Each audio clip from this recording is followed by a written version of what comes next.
Hey y'all, it's Vincent Smith. This is not an unboxing with an engineer, but from one of my last videos, we're going to answer a question from a viewer.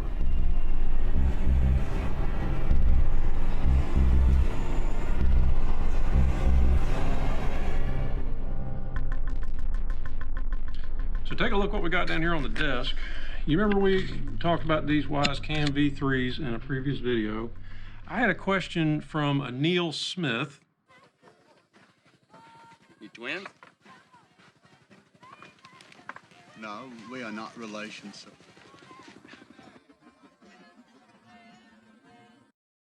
Now, Neil Smith's actually a buddy of mine, but we didn't set this up. He actually has this question about these cameras because he has a need that he might want to try to do with this.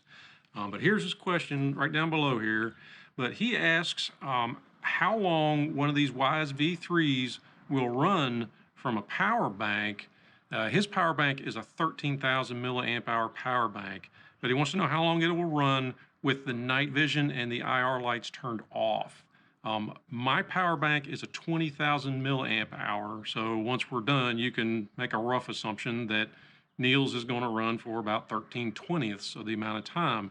So I'm going to hook this up outside on my back porch on a table. I'm going to point it up at the sky or the backyard or something, and we're going to just let it run until this thing dies. Now, I got a feeling it's going to overload the memory card in the camera. I have a 64 gig memory card in there that gets me, well, no, I probably won't overload it. It gets me about 5 days.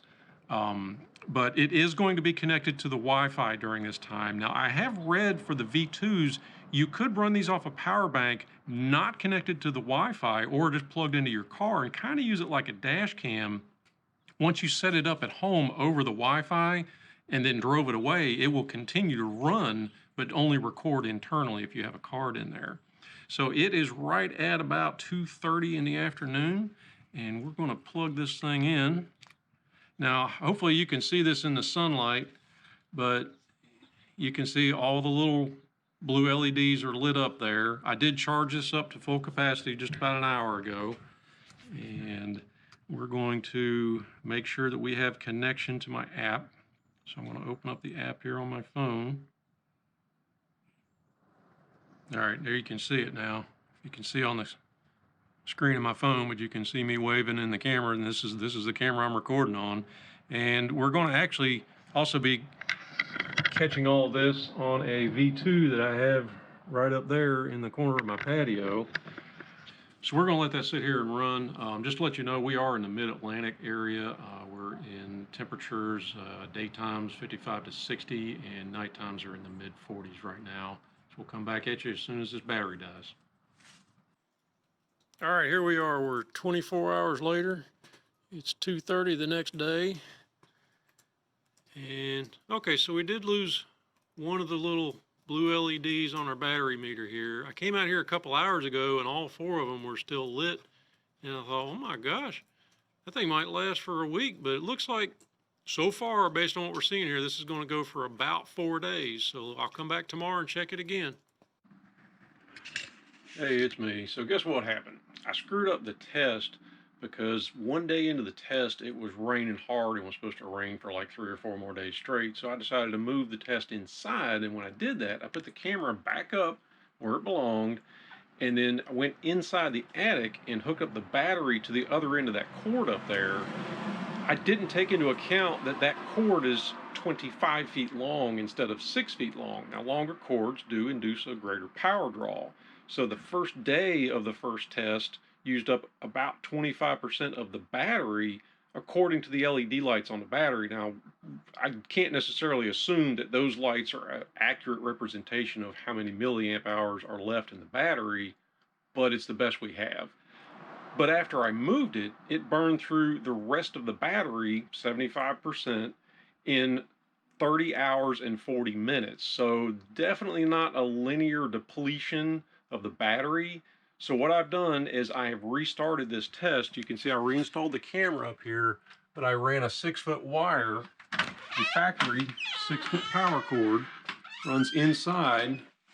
And right up there, I have the battery strapped to the wall, and you can see, if you can see through the blue tape there, there are 4 blue LEDs. So the battery is at 100%, And this is Sunday at 3 o'clock. I'll check back in with you every day and we'll check that. All right, I hope you can see it there, but through the blue tape, there is one blue light, two blue lights, three blue lights are still lit.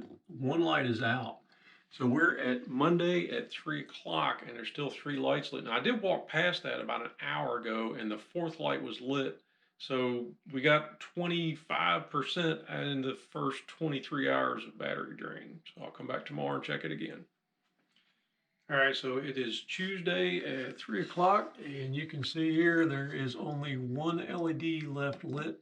I don't know if you can see that on the camera or not, but about 3 hours ago there were two LEDs lit. So this dropped down sometime in the last couple hours.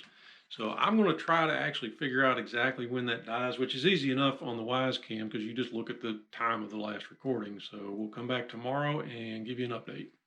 Hey, so it's Wednesday morning, but last night, you can see here, no more little blue lights. Last night around 10 p.m., the battery died. You can see right here on the Wyze app, that little white line right there, right around 10 o'clock is when the battery died, and I happened to walk by and notice it was dead, so I went back outside and reconnected the power supply. That's why the recording goes, restarts just a few minutes after that. So let's take a look at how the power drain worked out. Hey, so let's wrap up what we've learned here, and I'm going to show you something else I learned since I finished the experiment. First off, we had a 20,000 milliamp battery bank that lasted about 55 hours. But although not linearly, as you can see in this graph, if you notice that as time goes on and the battery depletes more, the depletion does seem to accelerate, which is expected of batteries. They tend to do that. As far as the location of the camera and the Wi-Fi signal strength it was receiving, I think it was in about an average location from that standpoint. It's outside.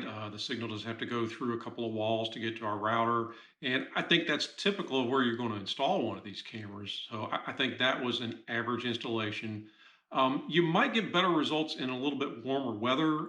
You might get a little worse results in colder weather. These batteries are affected by what the ambient temperature is.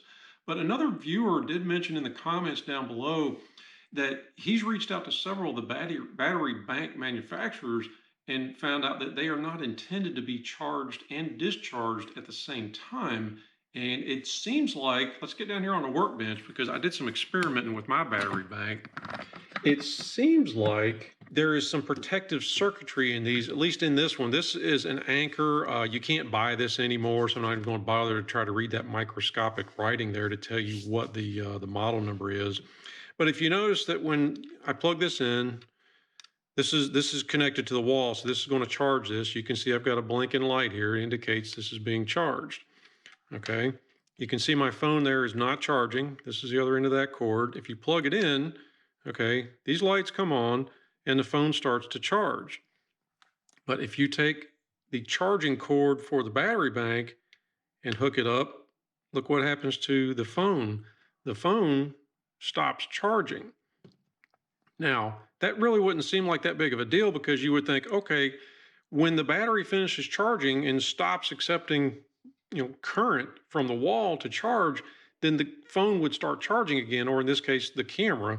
But unfortunately, the camera is not powered at this point, so that if you unplug this from the wall, you would think the phone starts to charge again, but it does not. There is no charging current going to the device that's plugged into the battery bank.